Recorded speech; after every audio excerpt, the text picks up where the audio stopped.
Los Angeles est à la une de ce numéro exceptionnel de Check-in aujourd'hui avec un témoignage précieux. Il révèle la douleur, le traumatisme, mais aussi l'esprit de résilience et de solidarité des habitants de la Cité des Anges après les dramatiques incendies qui ont touché la mégalopole californienne. Ce témoignage, c'est celui de Martine Corrales-Lang, française expatriée à LA depuis une vingtaine d'années. Nous l'avions reçue il y a quelques mois dans ce podcast pour parler de son livre Dreamland. Pour mieux comprendre et mettre des mots sur la manière dont elle a vécu ces événements sur place, nous avons rappelé Martine hier soir. Aujourd'hui, sincèrement, ça va. Ça va beaucoup mieux. Les feux brûlent toujours. Vous le voyez à la télé, j'imagine.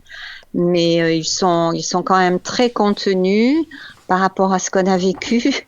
Je vois là, par ma fenêtre, on n'a pas un ciel bleu comme on avait avant. C'est encore brouillé, mais enfin, ça ressemble à un ciel bleu, plus ou moins.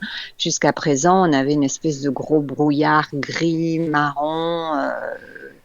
Oui, on voit que ça se dissipe, on voit que ça s'arrange. Voilà. Quel est votre quotidien depuis 9 jours, depuis ce fameux 7 janvier ? Alors, notre quotidien, je ne vous cache pas que ça a été un cauchemar.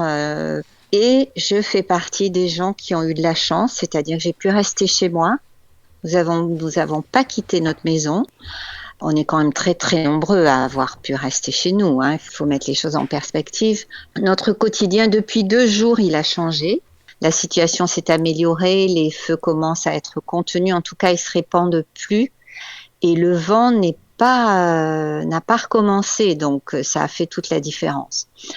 Après les 7 premiers jours, ça a été un véritable cauchemar parce qu'on ne savait pas, surtout les premiers jours, on ne savait pas ce qui allait nous arriver.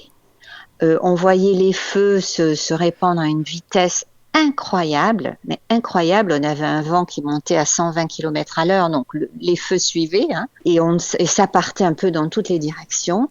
Nous, personnellement, on habite sur Mulholland, qui est en haut de Bel Air, si vous voulez, et on avait le feu de Pacific Palisades sur la gauche. On avait un petit feu de Balboa qui a été éteint assez rapidement, mais tout de même, on ne savait pas s'il allait être contrôlé juste en face. De l'autre côté, on avait les feux de Eaton, ce qu'ils appellent les feux de Hollywood Hills. Et voilà, on était là, on n'avait qu'une sortie possible, c'était vers le sud, direction Sunset Boulevard, heureusement. Et franchement, on avait très très peur. Donc le quotidien, c'était que voilà, on avait tous nos valises prêtes. Nous, on avait 2 voitures chargées à ras-bord qui étaient garées en bas devant le garage et on attendait les ordres d'évacuation. On a reçu plusieurs warnings, ce qu'ils appellent les warnings d'évacuation, c'est-à-dire les warnings, il faut vous préparer, il faut être prêt à partir en 15 minutes. Donc, il faut avoir tout prêt dans la maison, les affaires prêtes, les chats, les chiens, etc., les enfants. Et dès que l'ordre d'évacuation arrive, il faut sortir, il faut partir. Vous êtes toujours en alerte permanente actuellement ? Pas moi. Moi, ça y est, ils ont levé le warning. Encore que, nous, on n'a pas encore défait nos sacs et nos valises, on ne sait jamais. Mais on n'est plus dans la zone difficile, je dirais. Puis je vois, parce qu'on a une application où on suit les progrès du feu toute la journée, je vois que les ordres d'évacuation ont ralenti. Il y en a de moins en moins. Il y a encore des quartiers évacués, le quartier d'Encino, évidemment Pacific Palisades, il y a un quartier dans Brentwood qui est encore en évacuation, et puis dans la région d'Altadena, il y a plein de quartiers en évacuation. Mais je vois que leur nombre diminue. Vous le disiez, vous avez eu de la chance, votre maison est intacte, mais je pense que ce n'est pas le cas de certains de vos amis. Non, j'ai beaucoup d'amis, un neveu, voilà, et puis beaucoup d'amis, beaucoup de gens que je connais qui ont perdu leur maison, qui n'ont plus rien, un tas de cendres. Et certains qui l'ont vu à la télé. Parce qu'évidemment, dès que ça a brûlé, les quartiers ont été évacués. Donc, les personnes, mon neveu par exemple, ne savait pas du tout où en était le feu par rapport à sa maison. Et il l'a vu à la télé. Il l'a vu brûler à la télé. Donc il y a eu beaucoup de personnes parce que les journalistes ont été très très actifs, ils ont filmé le maximum. Donc, il y a beaucoup de gens qui ont vu leur maison brûler sur Internet, sur TikTok, sur Instagram ou sur les chaînes de télé. Avec un petit peu de recul sur ces 9 jours passés, quelles sont les images les plus dures, les plus douloureuses qui vous reviennent en tête? Celles qui m'ont fait le plus peur, je dirais, c'est ces images du feu, les 3 premiers jours qui étaient même les 4-5 premiers jours, qui n'étaient absolument pas contrôlés par les pompiers. Des flammes gigantesques et un feu qui allait à une vitesse incroyable. Et c'était un peu cette idée qui était nouvelle pour beaucoup, c'est qu'on n'était plus protégé par les pompiers. Alors que je salue au passage d'ailleurs parce qu'ils ont fait un travail remarquable. Et d'ailleurs, la ville leur rend bien aujourd'hui. Hein. Mais on a toujours eu cette idée, enfin moi j'ai vu des incendies à Paris par exemple, bon ben voilà, on attend les pompiers, on sait qu'ils vont régler la chose. Et on a eu des incendies ici dans le passé. Ils ont mis un peu de temps, mais ils ont réglé la chose. Et là, on avait l'impression les premiers jours que même les pompiers n'allaient pas y arriver et que la ville entière allait disparaître. Et on a vécu plusieurs jours avec cette idée en tête. Donc je pense que ça a été le plus violent, le plus violent de se dire que on ne pouvait rien y faire, en fait.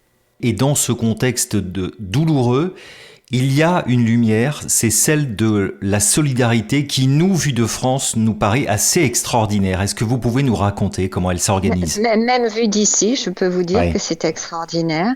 Alors la solidarité, je pense que la différence avec la France, c'est que la solidarité, l'entraide, les aides caritatives, les événements caritatifs, tout ça, c'est un des fondements de la société américaine. C'est quelque chose qu'on n'a pas en Europe. Ici, on voit ça tous les jours parce qu'on n'a pas les aides sociales, on n'a pas les aides du gouvernement, les aides de l'État que l'on a en Europe en cas de catastrophe pareil.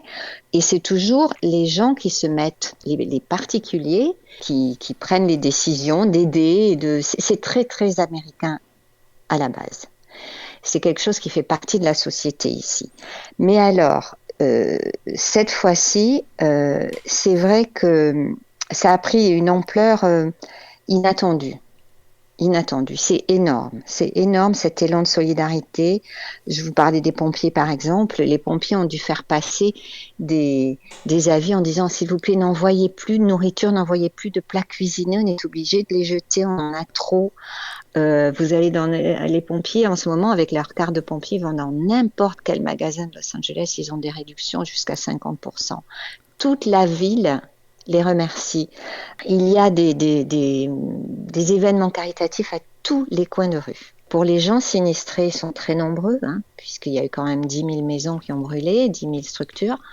Il n'y a aucun problème à s'approvisionner en nourriture et en vêtements. Après, il y a des aides au logement, c'est-à-dire que moi, la première, je vais probablement prendre quelqu'un ici pendant quelques temps. Les animaux, alors je pense que les animaux ont énormément souffert de ces feux parce que tous n'ont pas pu être évacués. Les pompiers ont fait ce qu'ils ont pu, mais tous n'ont pas pu être évacués. Et il y en a, ceux qui ont été évacués sont souvent séparés de leur maître. Donc ces animaux doivent trouver des foyers en attendant de retrouver leur maître. Donc on les prend chez nous. C'est une mesure auquel je crois qu'on ne peut pas imaginer en Europe. Je pense que chaque personne dans chaque maison fait quelque chose pour aider. Il y a vraiment une ambiance dans la ville qui est très très touchante en ce moment. Il faut comprendre que cette ville a été construite jusque dans les collines et les canyons.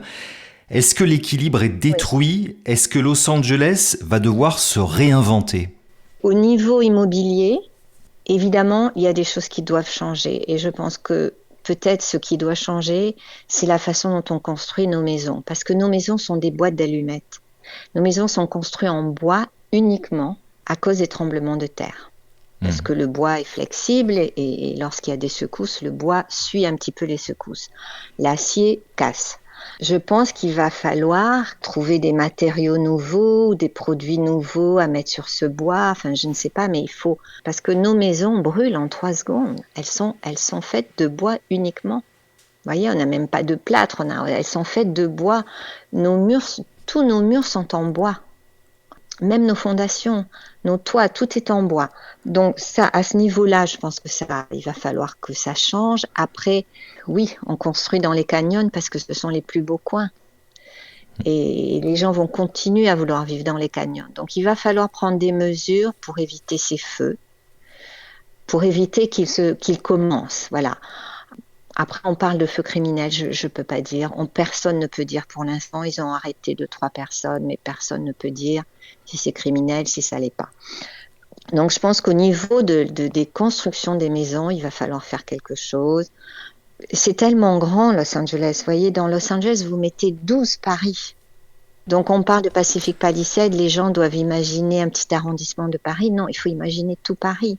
C'est tellement étendu, c'est difficile de trouver des solutions. Mais ils vont en trouver, je pense. Et on me demande toujours par rapport au livre que j'avais écrit Dreamland, où je décrivais Los Angeles comme une ville de rêve, est-ce que ça c'est terminé? Est-ce que c'est devenu une ville de cauchemar? Moi je ne pense pas.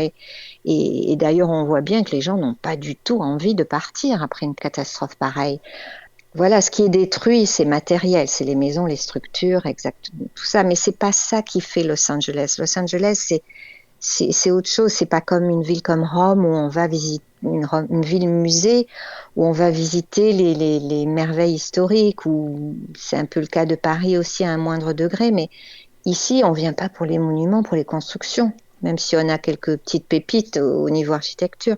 Ce qui se passe à LA, c'est plus quelque chose de culturel qui attire les gens du monde entier, tous les artistes qui viennent ici travailler entre eux, créer.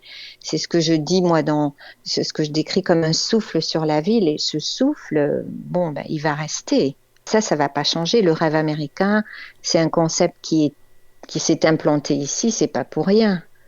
Des rêveurs, il y en a dans le monde entier. Pourquoi ce rêve-là, il est associé à notre ville? Donc, je pense que tout ça, ça va pas changer. Ce qui va changer, c'est qu'il va y avoir quand même un gros traumatisme. Jusqu'à présent, on vivait dans la peur des tremblements de terre et on était préparé. On est préparé pour ça toute l'année. Et je crois que maintenant, on va être préparé pour les tremblements de terre et pour les feux. Est-ce que vous diriez que cette catastrophe a mis aussi en lumière l'esprit de résilience des habitants de Los Angeles? Oui, certainement, mais au niveau de la solidarité, c'est déjà dans le pays, c'est déjà implanté dans les mœurs d'ici. Au niveau de la résilience, je pense que Los Angeles, c'est une ville où que l'on aime ou que l'on déteste. Il y a des gens qui détestent Los Angeles.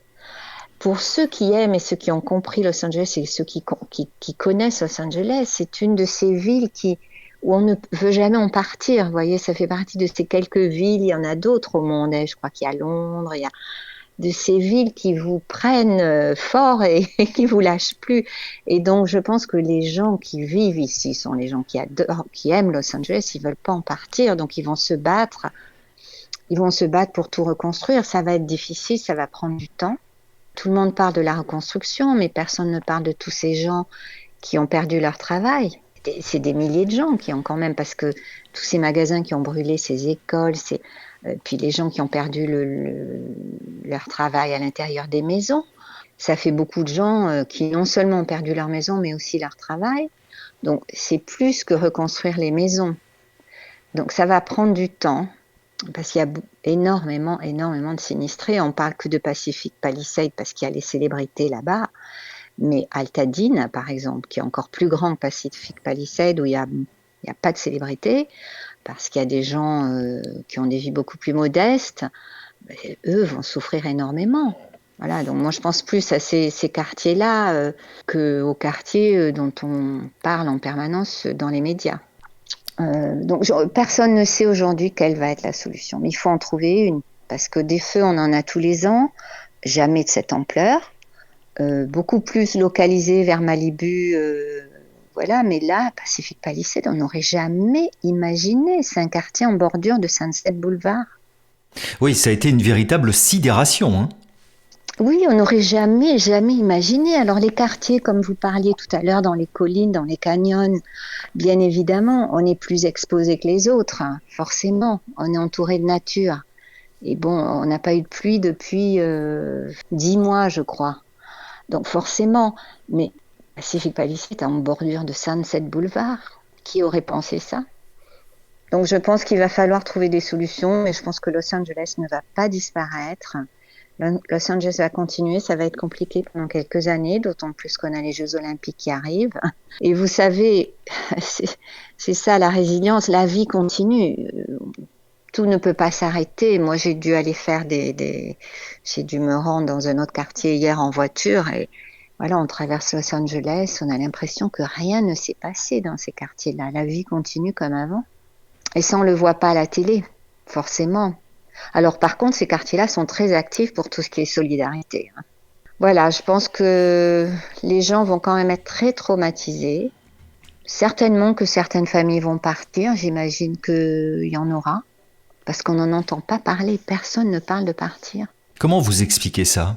Oui, c'est assez étonnant, hein, parce que les gens ont eu très peur. On a cru, il y a des quartiers où il n'était pas facile de s'échapper. Ici, par exemple, on n'avait qu'une issue possible et qu'une sortie possible, et il fallait être sûr que cette sortie, par exemple, le premier jour, nous, notre sortie, c'était Benedict Canyon. Eh bien, Benedict Canyon, il y avait un arbre qui était tombé au milieu de la route. Donc, vous voyez, si le feu arrive à 100 km/h et vous êtes bloqué par un arbre au milieu de la route, c'est arrivé d'ailleurs à Pacific Palisades, ça. Les gens étaient obligés de quitter leur voiture en prenant leurs chats, leurs chiens, leurs enfants sous le bras et de partir à pied, d'abandonner les voitures dans la rue. Il y a un souffle sur cette ville que l'on ne trouve pas ailleurs. J'ai vécu à Paris, j'ai vécu à Londres, j'ai vécu dans le sud de la France, j'ai beaucoup voyagé. Il y a quelque chose de spécifique à cette ville que l'on ne trouve pas ailleurs. C'est pour ça d'ailleurs qu'autant de gens du monde entier viennent vivre ici. C'est plus quelque chose pour les artistes qui se retrouvent ici, qui peuvent vraiment créer ici parce qu'il y a une espèce d'effervescence à ce niveau-là qu'on ne rencontre pas forcément dans d'autres villes. Donc je crois que ces gens-là, ils ne vont pas partir. Après, il y a les autres, ceux qui sont peut-être dans d'autres métiers, mais qui sont quand même touchés par cette idée qu'on a ici, qu'on peut tout faire, qu'on peut se réinventer à n'importe quel moment, qu'on peut tout faire à condition de travailler dur. Les Américains ne sont pas le cliché des gens au bord de la piscine à Los Angeles est faux. Les gens travaillent énormément.